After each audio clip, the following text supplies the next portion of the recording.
Bueno, Dios me los bendiga. Trataré de hablar lo mejor que pueda porque estoy con un poquito de gripe, pero bueno, sepan entender, no me enfermo nunca y la vez que lo hago es poquito, a little bit. Así que no importa, estoy bien.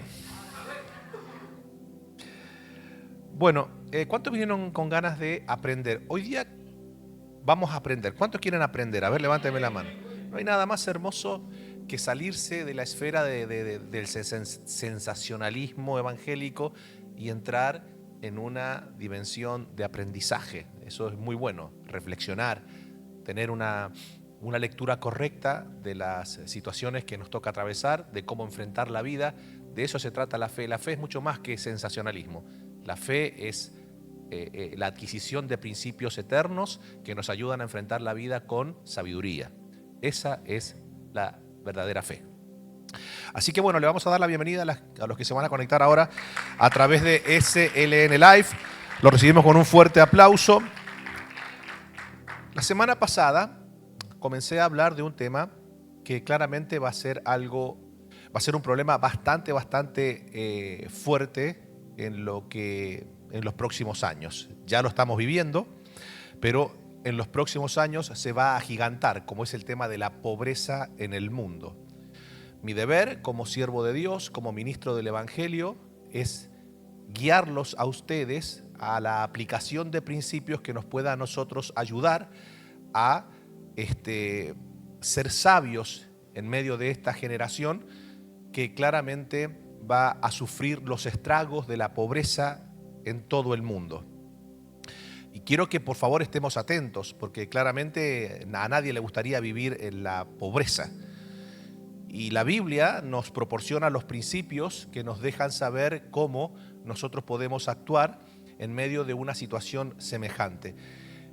Noten ustedes que esto es muy importante. Hay una agenda que por lo general se conoce como la Agenda 2030 o Agenda Globalista, en donde uno de los eslogan de esta agenda, que está planificada por las grandes élites que nadie conoce, no son élites políticas, son élites de poder, donde ellos dentro de sus eslóganes tienen como uno de los eslóganes principal para el 2030: no tendrán nada y serán felices.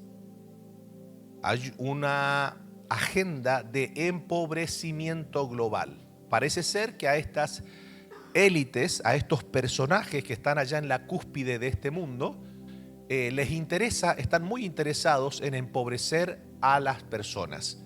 Claramente nosotros no debemos por qué temer, porque tenemos a un Dios que ha prometido suplirnos todo lo que nos haga falta conforme a sus riquezas en gloria. Y eso también lo dice Proverbios 10:22, dice lo siguiente: la bendición de Jehová es la que enriquece y no añade tristeza con ella. Por eso que mi deber en este día como hombre de Dios es instruirlos a ustedes, enseñarles cuáles son aquellas cosas que nosotros podemos hacer que nos van a llevar al empobrecimiento. ¿Por qué? Porque claramente la Biblia nos enseña todo en relación a este tema en específico. Antes de entrar en lo que voy a comenzar a hablar hoy, déjenme decirle que el tema de la pobreza básicamente a veces es circunstancial. Por ejemplo, tiene que ver con alguna situación específica en el cual nosotros nos vemos envueltos porque hay un propósito detrás de ello. Pero claramente es circunstancial, no tiene que ver con que nosotros hicimos algo mal. Quizás fue porque alguien hizo las cosas mal y entonces el país entró en una crisis económica y eso gestó dentro de lo que es el país una crisis de pobreza. ¿Estamos acá bien? Después se encuentra, por ejemplo, la pobreza que tiene que ver con un propósito de Dios. Personas específicas que Dios escoge, que las envía a un lugar donde la pobreza está muy acentuada y esa persona, por amor a Dios y por amor a esas almas que viven en ese lugar, decide convivir en medio de esa situación con tal de dar a conocer el nombre que es sobre todo nombre. Esa persona, lejos de estar en maldición, lo que está mostrando con esa actitud es dar un ejemplo de fe también. ¿Se entiende? Ahora, lo que sí les voy a hablar es esa pobreza que se gesta en nuestra vida por causa de nosotros hacer mal las cosas. Así que esto es muy importante que lo podamos entender. Note usted que es muy importante que entendamos a qué se refiere la palabra pobreza o cómo nos damos cuenta que una persona ha ingresado en ese estado de pobreza. Bueno, políticamente, socialmente se conoce la pobreza como aquella situación que vive una persona la cual no puede cubrir la canasta básica. Es decir, cada país tiene una canasta básica. Ellos te sacan la cuenta de qué es lo que debe comer una persona, cuánto deben ser sus gastos en las otras cosas aparte de la comida, el vestido y demás cosas que se necesitan para poder vivir. Y ahí sacan una regla y ahí pues te van dejando saber cuánto cuesta la canasta básica. Por supuesto, no es lo mismo una canasta básica en Estados Unidos que una canasta básica en Nicaragua, que una canasta básica en Colombia, que una canasta básica en Venezuela o una canasta básica en Argentina. ¿Se entiende? No se haga el que no me escucha. Porque encima que estoy con la voz media tomada, usted se hace el calladito. Ok. Entonces, entendiendo esto, noten ustedes, cuando la Biblia dice, teniendo sustento y abrigo, estemos contentos, lo que está diciendo el Señor es que Él nos va a suplir la canasta básica. Él va a suplir qué comer, qué beber y qué vestir, porque en eso consiste la canasta básica. Así que quiero mostrarles algunas fotos, y no es para alarmarlos, simplemente es para dejarles saber cuáles son algunas de las estadísticas que se viven en el mundo de hoy. Según la ONU, hay 165 millones más de personas pobres en el mundo tras 3 años de crisis. O sea que estamos hablando de que son 165 millones de pobres más desde el 2020 al 2023. Mostrame la otra foto. Vamos a ver. El mundo tiene hoy 165 millones más de pobres que hace 3 años. De ellos, 75 millones se encuentran en extrema pobreza. Así lo indica la ONU. Es decir, diga conmigo, pobreza es cuando no me alcanza para cubrir la canasta básica del lugar a donde estoy. O sea, ya ahí entraste en pobreza. Ahora, después hay otro nivel mucho más abajo que es el nivel de indigencia. Entonces, en el nivel de indigencia ya la persona necesita de que otros le suplan, aunque sea para poder tener un lugar donde dormir y para poder tener un plato de comida en su mesa. Estamos hablando de que eso ya es algo mucho más serio. Claro, nuestros países ya están pasando el nivel de pobreza y están entrando en niveles nunca antes vistos de indigencia. ¿Ok? Ahora quiero mostrarles algo, porque es interesante. Vamos a ver cuánto es el costo de vida en los Estados Unidos, porque la mayoría de gente no conoce cuánto es el costo de vida, pero vamos a verlo ahora. Según un sumario, el costo de vida en Estados Unidos, el costo mensual estimado para una familia de 4 personas es $6,000 por mes. Y alguno como diciendo, no, pastor, entonces yo estoy en la más paupérrima miseria, pastor. Para una familia de 4, el ingreso mensual para ese hogar debe ser de $6,000 para poder cubrir los gastos. El costo mensual estimado por persona es de $3,634. El costo de vida en Estados Unidos es más caro que el 90% de países en el mundo. Mira, algunos están arrepentidos de haber venido a Estados Unidos. No se asuste, quédese tranquilo, porque acuérdense que acá se gana también más que en el 90% de los países en el mundo. y tenés más oportunidades que en el 90% de los países del mundo. ¿Ok? Así que mira que tenerlo decirle, Claro, y usted se preguntará y dirá, en Estados Unidos, no, pero vamos a ver ahora cuánto es el costo de vida en la Miami. En la Miami. Ahora sube la cuestión. ¿Cómo es eso? El costo mensual estimado para una familia de 4 personas es de 7.581. Con razón a mí no me alcanza. Si tengo a mi suegra que me ocupa 3.600 más. A mí no me alcanza, tengo a mi suegra que me... Mirá, eso es lo que me cuesta tu mamá. Eso es lo que me cuesta tu mamá. 4.790 varos.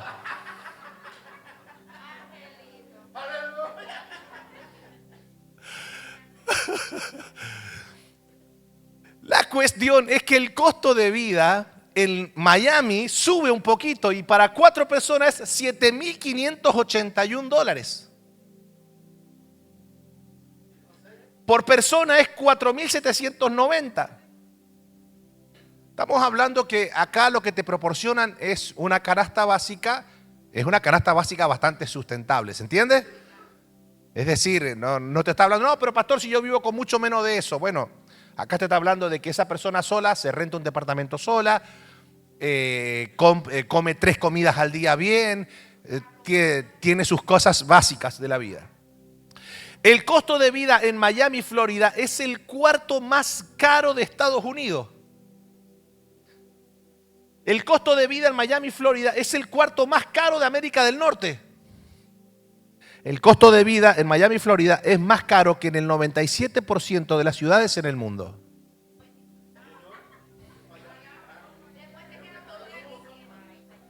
A ver, yo le voy a decir algo.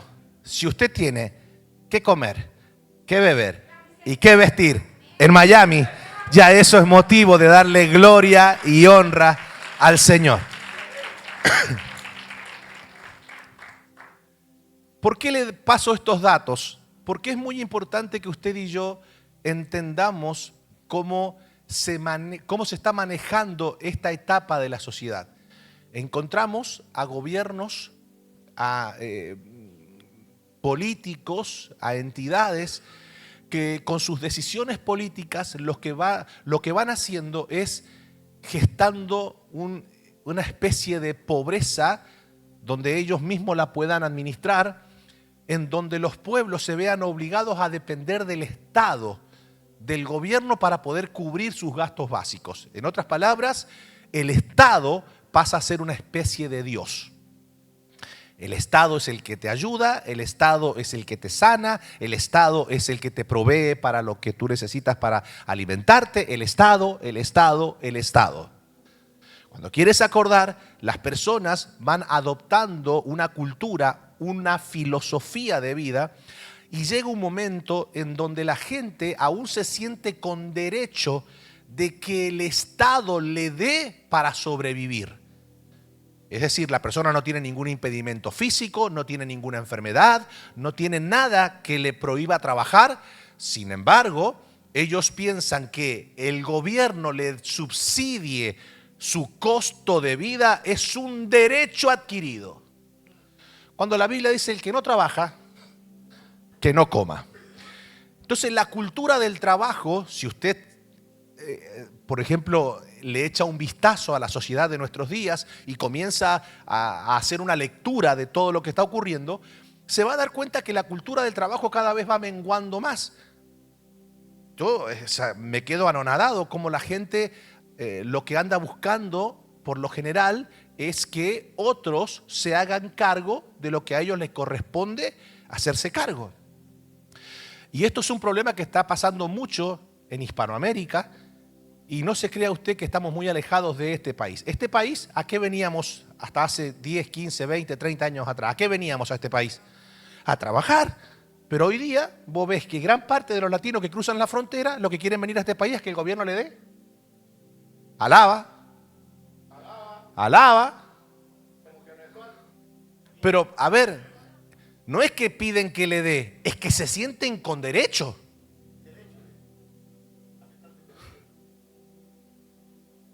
Entonces, Vamos a ver rápidamente, si el tiempo nos lo permite, vamos a seguir avanzando en cuestión a esto. La semana pasada hablamos que uno de los factores que genera pobreza en una persona es la pereza.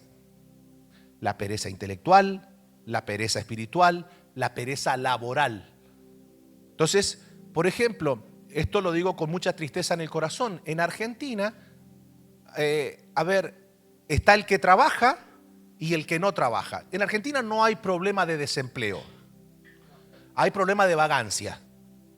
Porque una cosa es que el país se encuentre inmerso en un problema de desocupación, de desempleo, ¿se entiende?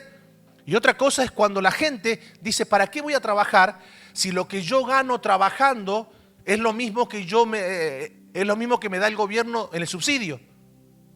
Por ejemplo, ¿por qué yo voy a salir a trabajar de las 9 de la mañana hasta las 5 de la tarde y voy a cobrar un salario, póngale, de 200,000 pesos cuando el gobierno le da a mi esposa, le da 70,000 pesos por ella, le da 30,000 pesos por cada niño que tenemos, le da esto, le da aquello? Cuando queremos acordar, entonces el gobierno, o sea, cobramos más con lo que el gobierno nos da sin nosotros hacer nada que yendo a trabajar. Entonces, pero claro, la cuestión es que ¿quién le paga a ese que no trabaja? El que trabaja. Entonces el que trabaja dice, ¿para qué voy a trabajar? Si al final me sacan para darle al que no trabaja. O sea, el esfuerzo de mi trabajo se lo dan a alguien que no quiere trabajar. Entonces, ¿qué pasa con esa persona que trabaja y que genera y que produce? Llega un momento que se cansa, se frustra y dice, al final entonces tampoco me conviene trabajar. Dejo el trabajo y pido los subsidios. ¿Me está entendiendo? Pero entonces cuando las personas dejan de trabajar, entonces los recursos que tiene el Estado para subsidiar son finitos.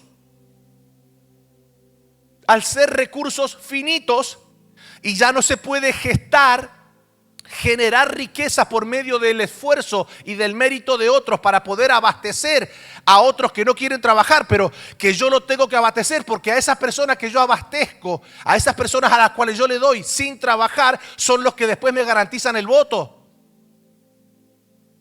Entonces esa gente después me va a votar porque ¿qué? ¿Cómo que no te va a votar?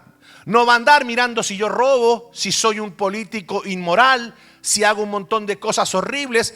A ellos no les va a interesar eso, porque en la mentalidad del pueblo está, todos los políticos roban, por lo menos este la comparte un poco conmigo. Entonces se gesta una población no ignorante, sino cómplice del hurto. Y cuando quieras acordar, se va gestando una generación, una población de valores terribles. La cultura del trabajo se va cada vez más alejando de su forma de operar en la vida. Entonces la pereza, y eso no es un problema solamente de Hispanoamérica. Vos vas a Europa y los europeos son vagos, los españoles son vagos. Y si hay un español acá que me diga lo contrario, y yo ya le tiro la Biblia como dijo el pastor. ¿Por qué? Porque cada vez quieren trabajar menos y ganar más.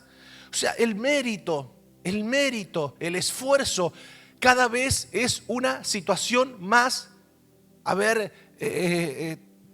difícil de contemplar en nuestros días. Yo me recuerdo que hasta hace 20 o 30 años atrás, una persona que, por ejemplo, ejercía el arte, era una persona intelectual, brillante, con ideas fabulosas, ¿sí o no? Y uno contemplaba el arte, igual que aquella persona que hacía música. Se quemaban las pestañas, estudiaban, se esforzaban. Pero hoy día parece ser que mientras más tonto y estúpida sea la persona, más, o sea, como que, wow, o sea, le llaman arte a cosas que no tienen nada que ver con el arte. Entonces vivimos en una sociedad sumergida en gran medida en la vagancia. Y déjenme decirle algo, la pobreza genera, la pereza genera pobreza. Usted y yo debemos esforzarnos, recuperar la cultura del esfuerzo, trabajar, esforzarnos por salir adelante, por mejorarnos, esforzarnos por capacitarnos, educarnos. Esa es la salida. Estudiemos más, capacitémonos más, metámonos más con el Señor. Desprendámonos de la pereza espiritual, de la pereza intelectual y de la pereza laboral, y comencemos a volver a la cultura del esfuerzo. Eso nos mantendrá alejados de la pobreza.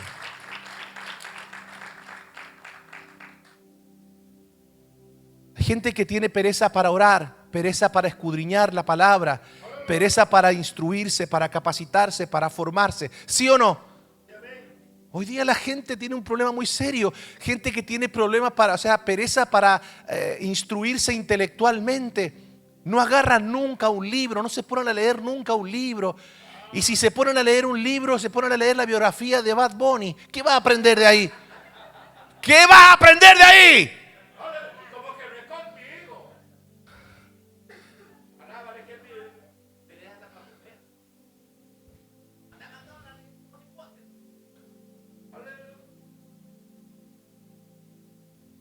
La Biblia dice lo siguiente en Proverbios 6 al 11. Ve a la hormiga, oh perezoso, mira sus caminos y sé sabio, la cual no teniendo capitán, ni gobernador, ni señor, prepara en el verano su comida y recoge en el tiempo de la siega su mantenimiento. Perezoso, ¿hasta cuándo has de dormir? ¿Cuándo te levantarás de tu sueño? Un poco de sueño, un poco de dormitar, y cruzar por un poco las manos para reposo. Así, ¿qué es lo que es? Así vendrá tu necesidad como caminante y tu pobreza como hombre armado.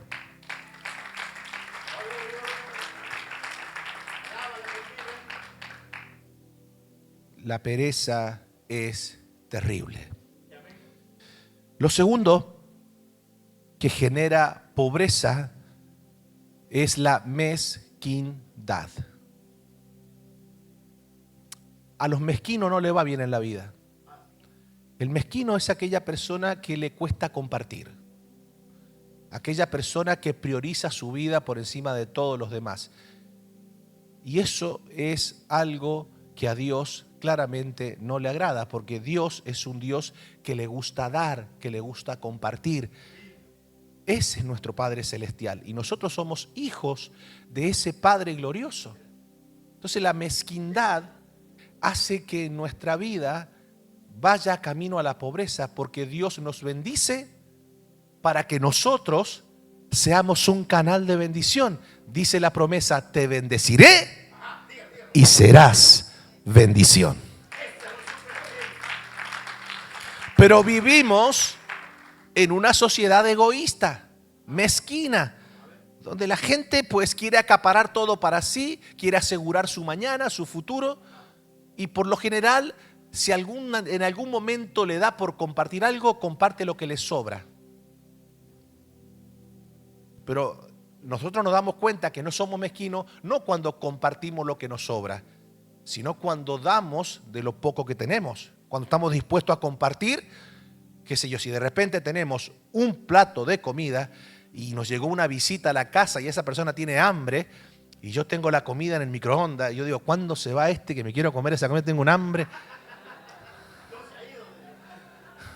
Y no se acaba de ir esta persona.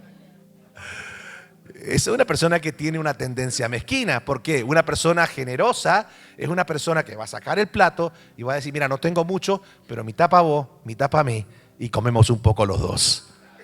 Esa es una persona que no es mezquina. Vamos a ver qué dice la Biblia en relación a esto. Proverbios 11:24 dice: hay quienes reparten y le es añadido más. Hay quienes retienen más de lo que es justo, pero vienen a pobreza. Nosotros, a pesar de que hemos ingresado en este 2020 al 2030, esta década, con una pandemia, con guerra de Ucrania, ahora con guerra de Israel, como en esta casa, por la misericordia y la gracia del Señor, pues se vive todo el tiempo pensando de qué manera nosotros podemos bendecir a nuestros semejantes, a nuestro prójimo. Ustedes se han dado cuenta que mientras más repartimos, más nos es añadido. Y estamos en un tiempo en donde el Señor nos ha permitido abastecer las necesidades de alimentos de más de 1 millón de personas en los últimos 36 meses. Solamente aquí, solamente en esta esquina de Hialeah. No le estoy contando que en los comedores para niños ya hemos superado los 7 millones de platos de comida que Dios nos ha permitido brindar a todos esos niños. Y claramente no lo digo con jactancia ni con espíritu de vanagloria, lo digo para exhibir lo que Dios hace y cómo las promesas de Dios se cumplen.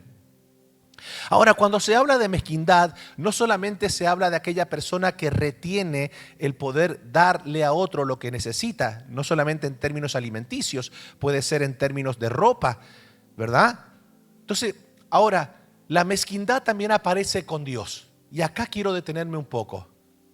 Por ejemplo, la Biblia dice, hay quienes retienen más de lo que es justo, pero vienen a pobreza. A ver, ayúdame a leerlo. Hay quienes retienen más de lo que es justo, pero vienen a pobreza. Yo le quiero hacer una pregunta. ¿Diezmar y ofrendar es algo justo o injusto? ¿Pero por qué es justo? Es justo para el justo. Permítame explicarle. El diezmo y la ofrenda es justo para el justo. Porque el justo sabe que fue justificado por la gracia de Cristo. Entonces el diezmo y la ofrenda sabe que eso es algo que le pertenece a Dios. Que Dios por su gracia nos suple, nos provee. Y entonces el justo dice lo mismo que decía el salmista. Decía así, de lo tomado de tu mano es que te damos. Entonces, ¿por qué Satanás pone tanto en la mente de las personas el que no diezmen ni ofrenden? Para llevarlos al campo de la pobreza. No estoy hablando de que el que no diezma ni ofrenda se va para el infierno. Yo no estoy hablando de eso. Estoy hablando en términos aquí en la tierra. Es injusto que una persona le cierre la mano a Dios cuando fue Dios el que le da el que comer, el que beber, el que vestir, el sustento, el abrigo. Entonces, cuando una persona retiene eso, el diablo se lo lleva a la pobreza. Ahora, una persona que honra a Dios es una persona que tiene una promesa. Dice la Biblia, honra a Jehová con tus bienes y con las primicias de todos tus frutos, y serán llenos tus graneros con abundancia y tus lagares rebosarán de mosto.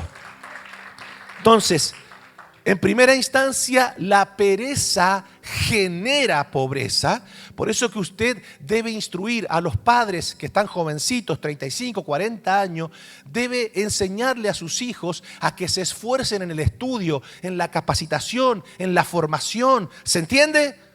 Ustedes deben ser inspiradores de ellos, pero inspiradores de verdad, no solamente con consejos verbales, sino que su hijo de vez en cuando, su hija de vez en cuando, la vea a usted, lo vea a usted leyendo un libro.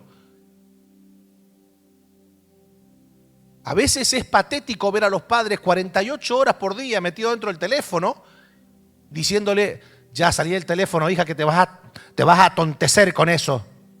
Y el hijo mirando como diciendo, hello, ¿se admira el muerto del degollado?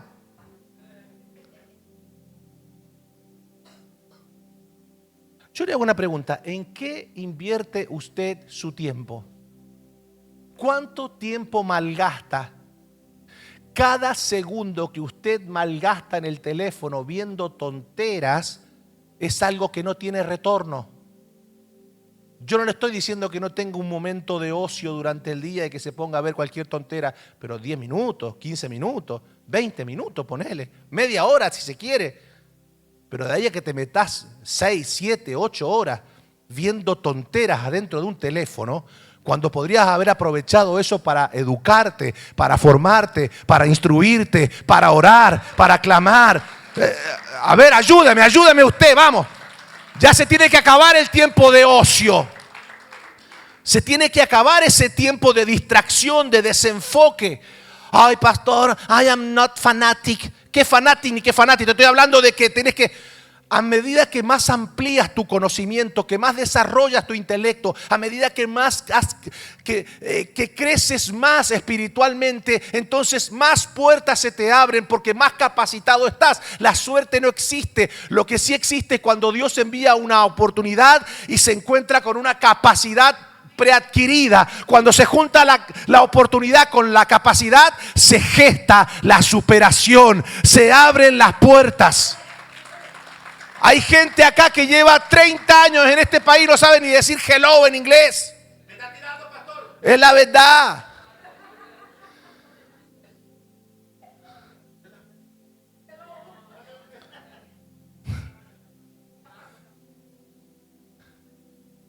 El conocimiento nos abre puertas de superación. ¿Usted me está entendiendo? Por eso es que es tan importante emplear el tiempo en cosas que nos amplíen el conocimiento. Yo lo voy a decir, yo lo voy a decir. Sí, es que lo voy a decir. Es que estamos teniendo maestros en estos días donde a la gente se les enseña a tener una fe sin conocimiento. Entonces se le crea una expectativa a la gente, como es una fe sensacionalista, donde la gente solamente tiene que poner plata y esperar que Dios ponga plata en su cuenta de banco de una manera sobrenatural. Entonces la gente se frustra. ¿Por qué? Porque entonces dice, pero pasa el tiempo y nunca pasó nada. Es que no va a pasar nada, porque la Biblia dice que Dios es el que le da la sabiduría al hombre para que éste haga la riqueza. Las riquezas no aparecen de forma mágica. Es cuando se junta el conocimiento, la sabiduría, la inteligencia. Dios abre puertas, pero para eso hay que esforzarse, hay que trabajar, hay que capacitarse. Para eso hay que quemarse las pestañas, para eso hay que meterse con el Señor. Ay, pastor, pero eso no es así. ¿Por qué usted no decreta? Decréteme, pastor, que la riqueza de los impíos pasan a mi cuenta del banco. Dele, pastor, no sea malo. Yo le doy una ofrenda, pero usted decrételo. No, y encima que estoy medio engripado, tampoco lo voy a hacer. Entonces la pereza genera pobreza. La mezquindad, ya sea con nuestros semejantes y con Dios, genera pobreza. Esto es innegable. Diga conmigo, es innegable. Es decir, por más que usted diga, pastor, usted me está leyendo esos versículos y toda la cosa, pero yo voy a seguir siendo perezoso y voy a seguir siendo mezquino, y yo decreto que a mí la pobreza no me toca. El mundo y sus deseos pasarán, pero la palabra de Dios permanece para siempre. No, Dios no puede ir más allá de su palabra. Tercero, y no menos importante, lo tercero que genera pobreza es despreciar el consejo de Dios. Por ejemplo, lo que le acabo de decir recién. Hay gente que dice, bueno, eso lo dice la Biblia, está todo bien, pero el hecho de que lo diga la Biblia no quiere decir que yo voy a obedecer. Bueno, eso se llama despreciar el consejo de Dios. Dios lo que nos brinda, nos proporciona, son los valores, la capacidad de poder nosotros conocer su voluntad. ¿Y qué es lo que genera pobreza? Miren, cualquier país que lea estos principios se va a dar cuenta cómo el país comienza o a enriquecerse o a empobrecerse. Lo que yo les dije al principio, por ejemplo, un socialista en Argentina, o sea, uno de izquierda, por decirlo políticamente, uno de izquierda dice, no, pará, a la gente hay que asistirla, hay que ayudarla, y le fomenta la vagancia. Cuando pasan 20 años, 30 años, esa persona ya se cree con un derecho adquirido. Entonces cuando viene un presidente, un ejemplo, un líder político, viene y le dice, no, vamos a recuperar la cultura del trabajo y del esfuerzo, esa persona que hace 20 años que vive del gobierno va a decir, no voy a dejar que me roben los derechos adquiridos. ¿Qué derecho? Yo no estoy diciendo que no se le ayude, por ejemplo, a una persona con capacidades diferentes, a una persona que tiene, por ejemplo, que está en una silla de ruedas. ¿Se entiende? A personas que realmente lo necesitan. La asistencia social del Estado me parece bien, porque es una persona que tiene carencias para poder hacer diferentes tipos de labores. ¿Hasta acá estamos bien? Pero ahora, al vago, al que no quiere trabajar, que se le dé asistencia, no. Bueno, pero si vos no le das, entonces ¿qué va a comer? El que no trabaja, que no coma. Y se va a morir de hambre, que se muera de hambre. Pero qué insensible. No es insensible. Más insensible es esa persona que quiere vivir a costa del esfuerzo de otro.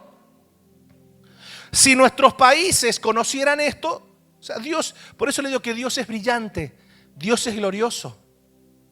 En nuestros países la honra a Dios cada vez se va desapareciendo más. Pero todo país que comienza a honrar a Dios, y aún desde las altas esferas, con palabras, con reconocimiento, ese país comienza a prosperar. Pero que lo vamos a ver, por ejemplo, en El Salvador. Nadie puede decir, alguien dice, no, pero pastor, usted no conoce a Bukele, yo lo conozco. A ver, olvídese de eso. Lo que sí podemos decir es que a los vagos los metió preso, a los que querían vivir del esfuerzo de otros los metió preso. Eso generó una alza en la economía, una alza en el turismo, y ha cambiado la atmósfera de un país. Lo mismo pasó con Donald J. Trump aquí. Por más que se esfuercen muchos en hacerlo pensar de que Donald... No, yo no soy pro Trump, Yo no soy pro Trump, tampoco soy pro Biden, yo soy pro Jesus. Yo soy pro Jesús. Pero nadie puede negar el estado de este país durante 4 años, que estaba económicamente mucho mejor que ahora. A ver, yo no estoy diciendo ahora que soy pro Trump, vuelvo y le reitero. No hace que yo la semana que viene me venga con una camisa blanca y una remera y una corbata roja y le diga, and approve this message. Ok, entonces, despreciar el consejo de la palabra del Señor. Despreciar. Las personas que desprecian el consejo de la palabra del Señor, por lo general, tienden a vivir una vida sumergida en la miseria, en la pobreza, en la vulnerabilidad. Mire esto que es interesante lo que dice la Biblia. Proverbios 13:18. Pobreza y vergüenza tendrá el que menosprecia el consejo, mas el que guarda la corrección recibirá honra. Tráeme para que estoy sudando. No está acá.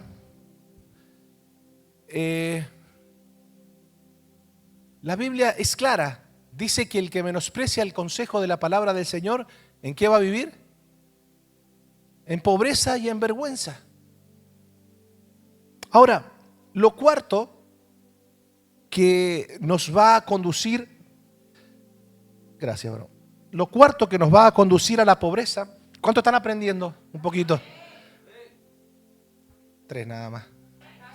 No, yo sé que es una palabra que confronta, pero es así como nosotros debemos aprender la palabra del Señor. Porque mire, mi hermano, vamos a ser sinceros. Si yo me parase acá y le dijese, hermanos, Dios me mostró que se viene un tiempo de riquezas para todos los que están sentados en este lugar. A ver, levante su mano y le leo ese versículo, porque la bendición de Dios es la que enriquece. Prepárate porque en los próximos 7 años se vienen riquezas sobre tu vida. Oh my goodness, veo riquezas. Oh my God, oh my God. Entonces yo agarro, y todo eso lo vas a recibir por gracia, por fe. ¿Sabes qué? Tú siéntate en tu sillón, levanta las manos, adora a Dios, y yo profetizo, declaro y decreto que millones de dólares van a aparecer en tus cuentas del banco. Yo no sé, alguien lo tiene que creer a esto. Alguien tiene que estar creyendo esto que estoy diciendo. Oh my God, nadie cree aquí. Oh, si usted no quiere esos millones, me los agarro yo. Y a ver, ese tipo de mensajes es el que despierta el sensacionalismo en tanta gente. Claro, a una persona que vos le estás diciendo, vos querés crecer en todos los ámbitos de tu vida, sí, bueno, tenés que esforzarte, tenés que educarte, tenés que invertir tiempo, tenés que capacitarte, claro, Ah, no, pará. A la persona que vos le decís, no, mira, si vos también querés crecer, tenés que estar predispuesto a compartir, porque la bendición no es para que tú te vanagloríes de ella, la bendición es para que la compartas, para que lo hagas con generosidad. Oh, no, hasta ahí no. Pero, a ver, tienes que apreciar el consejo del Señor, porque al final lo que el Señor nos está enseñando es cómo ser libres de la pobreza, y nos está enseñando cuáles son las cosas que nos conducen a la pobreza. Entonces, ¿qué es lo que nos conduce a la pobreza? La pereza. ¿Qué es lo que nos conduce a la pobreza? La mezquindad. ¿Qué es lo que nos conduce a la pobreza? Despreciar el consejo de Dios. Lo cuarto, ¿qué es lo que nos conduce a la pobreza? Actuar alocadamente. ¿Qué significa actuar alocadamente? Es aquella persona que intenta hacerse rica de la noche a la mañana. Es esa persona que tiene tantas ansias de verse millonaria, de verse asegurada su futuro, que pues cualquier oportunidad que le aparece, ahí va y se quiere meter, aunque la oportunidad que le apareció sea una oportunidad llena de mentira, de engaño y de estafa. Escuchen esto, qué interesante lo que dice la Biblia. Proverbios 21:5 dice: los pensamientos del diligente ciertamente tienden a la abundancia, mas todo el que se apresura alocadamente, de cierto va a la pobreza. La Nueva Traducción Viviente lo traduce así: los planes bien pensados y el arduo trabajo llevan a la prosperidad. ¿Qué es lo que lleva a la prosperidad? Los planes bien pensados y el arduo trabajo. Pero los atajos tomados a la carrera conducen a la pobreza.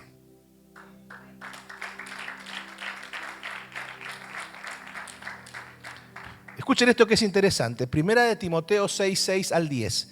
Dice así: pero gran ganancia es la piedad acompañada de contentamiento, porque nada hemos traído a este mundo y sin duda nada podremos sacar. Así que, teniendo sustento y abrigo, que está hablando de la canasta básica del sustento, teniendo sustento y abrigo, estemos contentos con esto, porque los que quieren enriquecerse caen en tentación y lazo y en muchas codicias necias y dañosas que hunden a los hombres en destrucción y perdición, porque raíz de todos los males no es el dinero, es el amor al dinero, el cual codiciando algunos se extraviaron de la fe y fueron traspasados de muchos dolores. Como hoy, lastimosamente, en no pocos lugares se proyecta un evangelio de mucha abundancia material, entonces la gente comienza a desesperarse porque, bueno, yo quiero que eso se cumpla, porque al final la mayoría de las palabras proféticas tienen que ver con eso. Te veo en lugares de riquezas, de abundancia, veo aviones, veo aeropuertos, Dios te saca a las naciones y todas las cosas, viste que entonces la gente se comienza a ilusionar con eso. Llega un momento en que las personas piensan que no es algo agradable estar contento con el sustento y abrigo, porque al fin y al cabo estoy triste porque me falta la abundancia. Lo voy a volver a repetir. Hay gente que dice, ¿por qué voy a estar contento con el sustento y el abrigo si al final me prometieron abundancia, riquezas? Y entonces comienzan a entristecerse por las riquezas que le faltan y no a estar contento por el sustento y el abrigo. Nosotros debemos aprender a estar contentos. No estoy hablando de un conformismo, estoy hablando de un contentamiento. Si tengo que comer, si tengo que beber y si tengo que vestir, solo puedo levantar las manos al cielo y darle gloria al Rey de Reyes, que no soy de ese casi 20% de la población mundial que vive bajo el umbral de la pobreza. Esto es de vital importancia. ¿Por qué dice que los que actúan alocadamente ciertamente van a la pobreza? Porque estamos tan deseosos de ver riquezas, de contemplar en nuestra cuenta de banco millones, de contemplar, qué sé yo, una casa como, qué sé yo, que cuesta tantos miles de dólares. Estamos tan deseosos de eso que nosotros nos ponemos en un lugar de vulnerabilidad para el estafador. Entonces escuchen esto. Los estafadores se aprovechan de quienes se quieren enriquecer rápidamente. A ver si me ayudas ahí. Ok. Los estafadores se aprovechan de quienes se quieren enriquecer rápidamente. Así aprovechan. Los estafadores tienen visión. Ellos pueden ver en los ojos de los humanos el deseo desenfrenado de la codicia por alcanzar riquezas de la gente. Entonces te vienen a ofrecer negocios únicos y te dicen, a ver, dame $10,000 y te vas a ganar 100,000. Entonces la gente dice, ¿en serio? Sí, ¿qué tengo que hacer? No, nada. Esto no falla. No falla. No falla. Y eso se ve mucho aquí, en Estados Unidos. Se ve mucho en Miami. Gente que anda y se dedica solamente a la estafa. Van estafando por todo lugar a donde van pisando sus pies. Pero ¿de qué se aprovechan? Se aprovechan de las personas que en ocasiones son demasiado ingenuas, inocentes, que le creen, y también en otras ocasiones se aprovechan de gente que actúa alocadamente, que le crea lo que está diciendo, no porque tenga la certeza de lo que le está diciendo es la verdad, sino porque las ansias de alcanzar esas riquezas hace que la persona ponga en las manos de un estafador lo que realmente después termina siendo una situación extrema. ¿Sí o no? Porque te quedaste sin la riqueza y sin los $10,000. Pero no solamente es un problema de los estafadores. Lo segundo, yo creo que es muy fuerte para decirlo y es muy temprano. Son las 10:42. Bueno, lo voy a decir solamente porque ustedes me lo piden. El tema de querer enriquecerse alocadamente no solamente es un tema de aprovechamiento de los estafadores, sino que los manipuladores de la fe también se aprovechan de los creyentes ansiosos por vivir en riquezas materiales. Así como el estafador te presenta un negocio que a la postre termina estafándote, bueno, los manipuladores de la fe también le hacen creer a la gente que si traen cierta cantidad de dinero en un momento determinado, pues va a haber una transferencia de riquezas y allí va a comenzar la persona a ver abundancia de gloria sobre sus vidas. Claro, para que eso funcione como el que lo está presentando quiere que funcione, necesita que el pueblo tenga la misma sed, las mismas ansias de enriquecerse alocadamente que tiene el propio predicador. ¿Se entiende? O sea, para que un estafador tenga éxito, necesita de un pueblo que también tenga las mismas ansias. Usted no tiene idea la cantidad de gente que hoy se encuentra apartada del Señor porque se han sentido estafadas por personas que le prometieron güiro, calabaza y miel.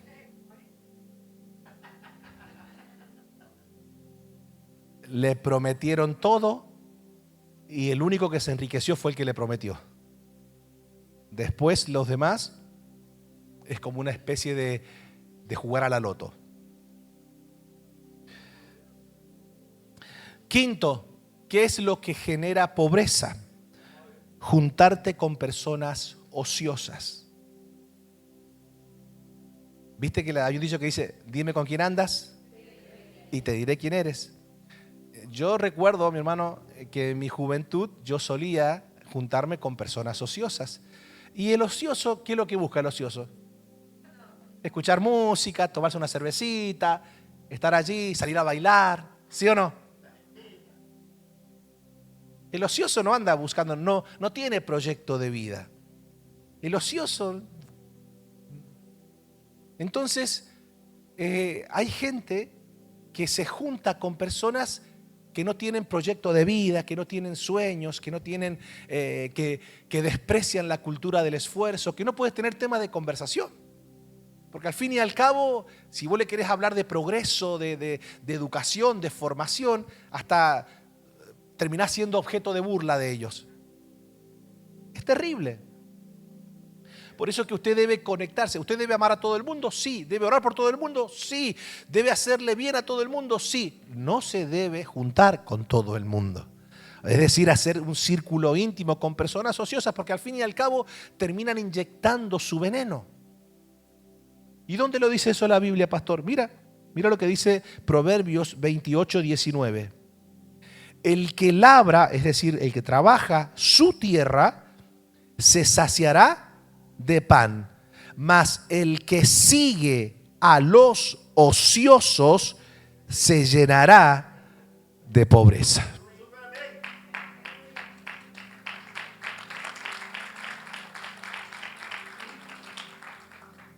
Si tú quieres que la Agenda 2030 no cumpla sus proyectos de pobreza contigo y con tu familia, en primera instancia, deshazte de la pereza, deshazte de la mezquindad, aprecia el consejo del Señor, no actúes alocadamente y no te juntes con personas ociosas. Y lo último que voy a tocar hoy, que es un tema bastante delicado en estos días, lo sexto que genera pobreza en la vida de las personas es la avaricia. La avaricia es algo terrible para la vida de las personas. Y hoy vivimos en un mundo sumergido en personas avariciosas. ¿Usted sabía que si hubiese un 50% menos de avaricia en la tierra, nadie moriría de hambre? A ver, usted sabe que las riquezas, ¿dónde se encuentran? A ver, ayúdeme usted que sabe tanto. ¿Dónde se encuentran las riquezas de la tierra? En Estados Unidos. ¿Quién dijo Estados Unidos? Las riquezas de la tierra se encuentran en la tierra. En la tierra. Entonces, ¿dónde está el oro? En la tierra. ¿Dónde están los diamantes? En la tierra. Entonces, la tierra que Dios creó es una tierra rica.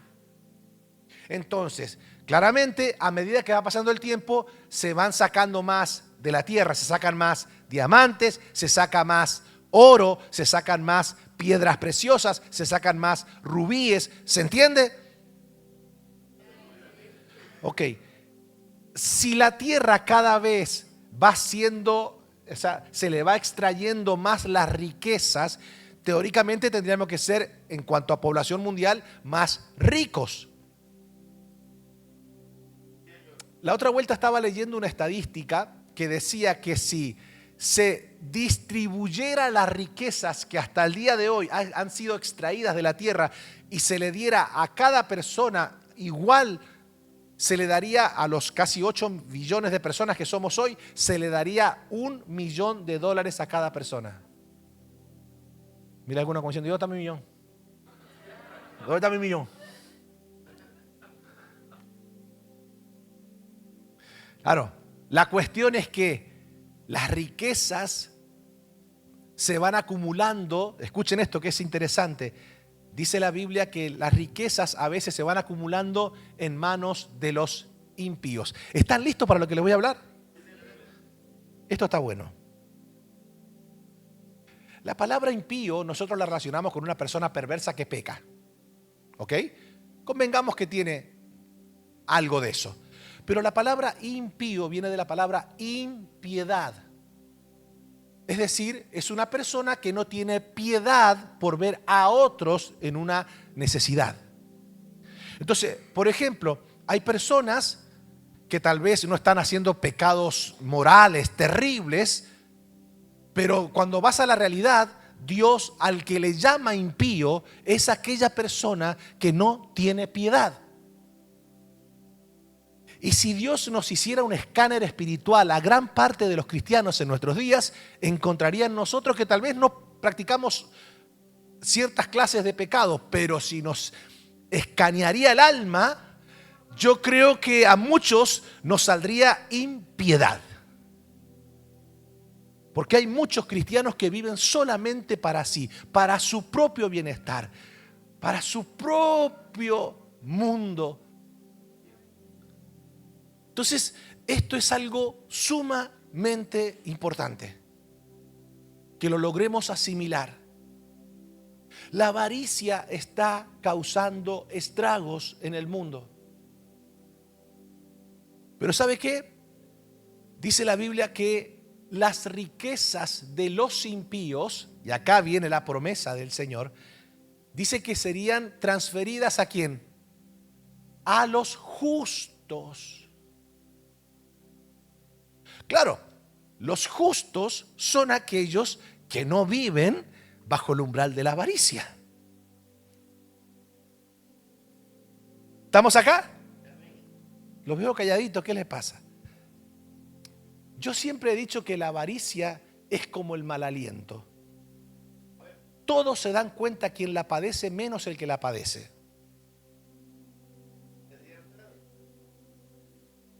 Entonces vamos a ver algunas características de la avaricia y con esto vamos a terminar. Quiero que leamos el versículo bíblico que dice así en Proverbios 28-22. Los avaros, a ver, ayúdeme a ver.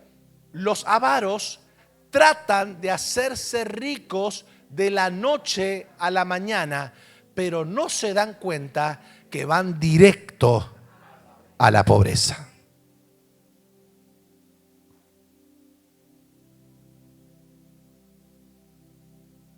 El avaro se ilusiona, dice, no, ya está todo, ya tengo todo listo.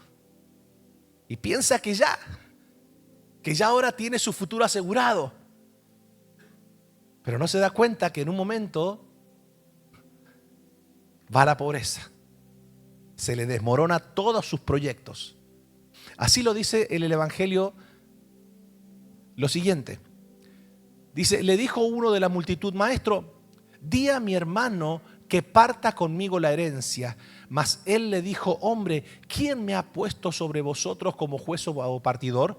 Y les dijo, mirad y guardaos, a ver, toca a tu vecino, que dice, guardaos de toda avaricia, porque la vida del hombre, escuche que esto es interesante, en no pocos lugares hoy le hacen creer a la gente que la bendición de Dios está en los bienes materiales que posee.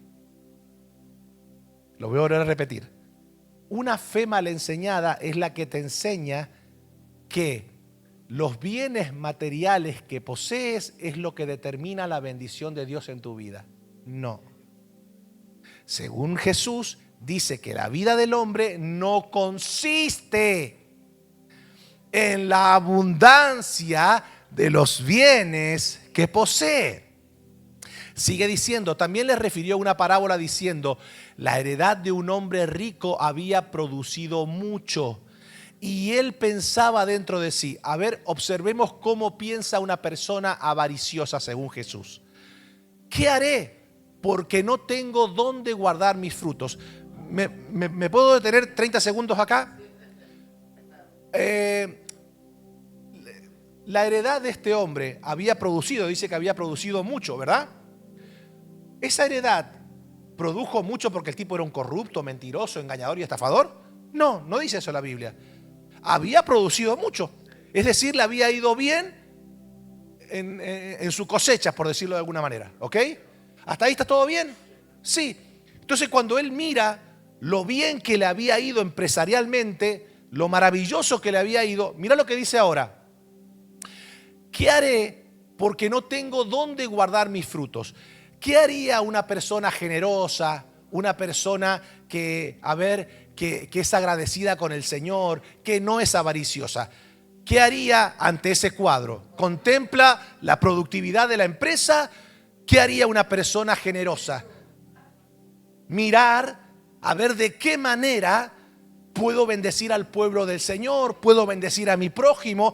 Wow, Dios me ha dado abundancia, he tenido un año excelente en mi empresa, voy a compartirlo, ¿sí o no?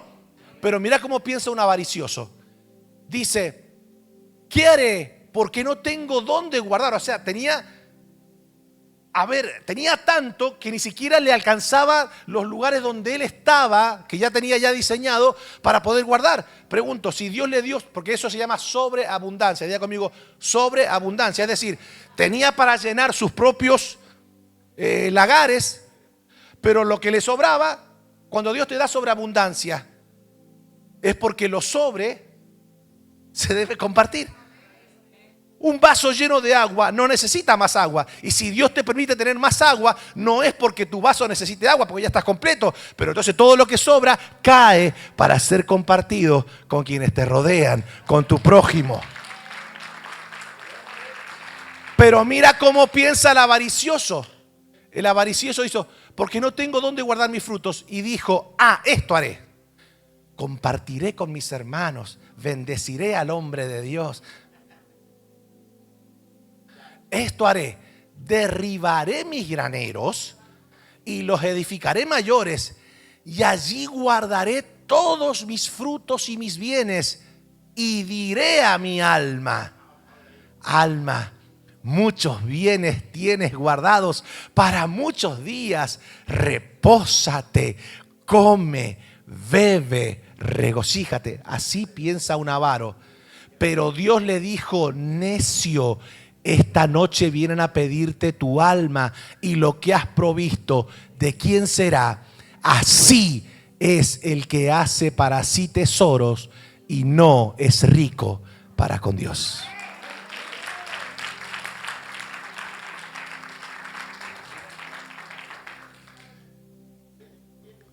Mi hermano, uno debe preparar el corazón para que la avaricia no se apodere de él. Porque hay gente, mi hermano, que quiere prosperar, que quiere avanzar, pero Dios tiene que ir preparando el corazón. Porque cuando Dios te da en abundancia, cuando Dios te permite crecer, lo hace con la intención de que seamos ricos para con Él, que seamos generosos, que seamos dadivosos, ¿sí o no? Con esto termino. Quizás alguno no ha escuchado nunca este ejemplo, pero siempre trato de darlo porque es muy importante. Una vuelta hice una pregunta en una conferencia y le dije, ¿a cuántos le gustaría de los que está sentado aquí que Dios le diera $1.000.000? Y la mayoría levantó la mano. A ver, yo hago la pregunta, ¿a cuánto le gustaría que Dios le dé $1.000.000? Mira, varios no lo levantaron. Qué mentiroso. Una de dos. O tienen olor a axila, o tal vez le están pidiendo a Dios $2.000.000. O ya me conocen y dice el pastor, me va a jalar la trapa adelante y déjame aquí. Entonces, ante esta pregunta, surge lo siguiente. Levantaron varios la mano y dicen, a mí me gustaría que Dios me dé $1.000.000. Perfecto, dale. Ahora ya Dios te lo dio. ¿Ok? Ya lo disfrutaste, ahora tenés $1.000.000. Ya Dios te lo dio. Bueno, ahora Dios mismo viene y te dice, bueno, ese $1.000.000 quiero que ahora lo agarres y lo compartas con esta persona. No, pastor, Dios no me puede hacer eso. Te das cuenta, todavía no lo tenés y ya te duele darlo.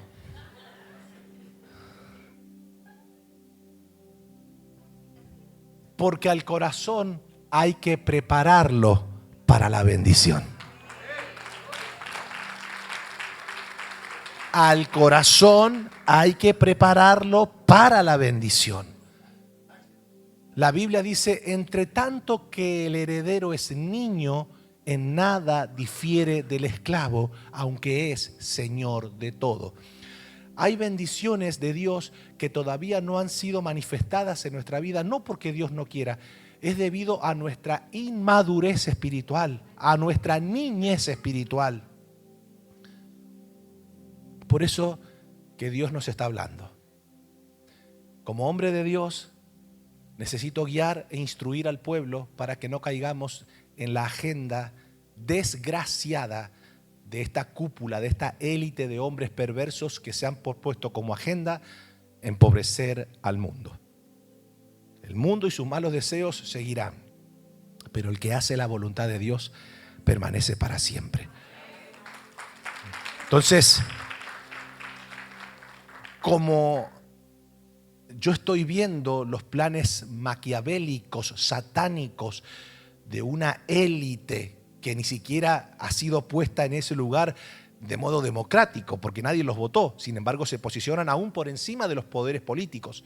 Allí están ellos, acumulados con todas sus riquezas, manejando todos los sistemas de comunicación de la tierra.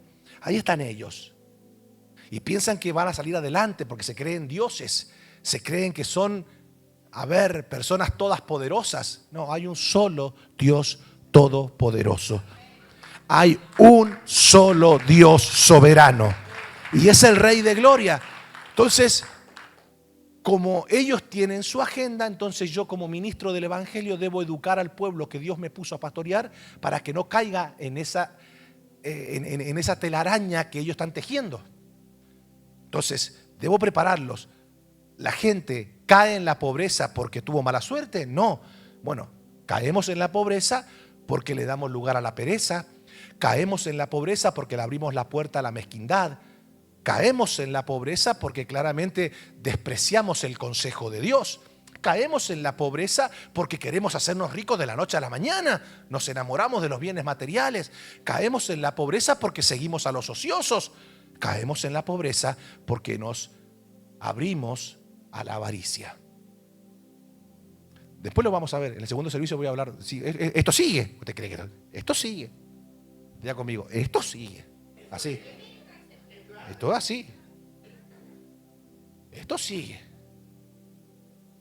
Porque esto es algo, imagínense, mientras Satanás planifica cómo empobrecer al mundo, Dios prepara a su pueblo para que camine en bendición. Le invito a que se ponga de pie.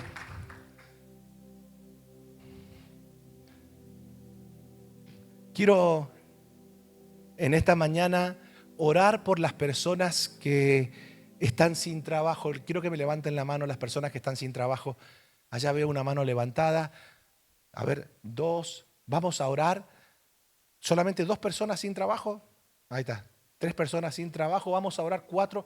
Vamos a orar por trabajo. Vamos a creerle a Dios y vamos a pedirle al Padre Celestial que se glorifique en nuestras vidas de forma especial. Al fin y al cabo, Él es nuestro Padre eterno. Y si Él alimenta a las aves del cielo, si Él viste a los lirios del campo, ¿cuánto más no lo hará con nosotros? Él es nuestro sustentador, nuestro proveedor, nuestro protector, nuestro salvador. Él es el todo en nuestras vidas.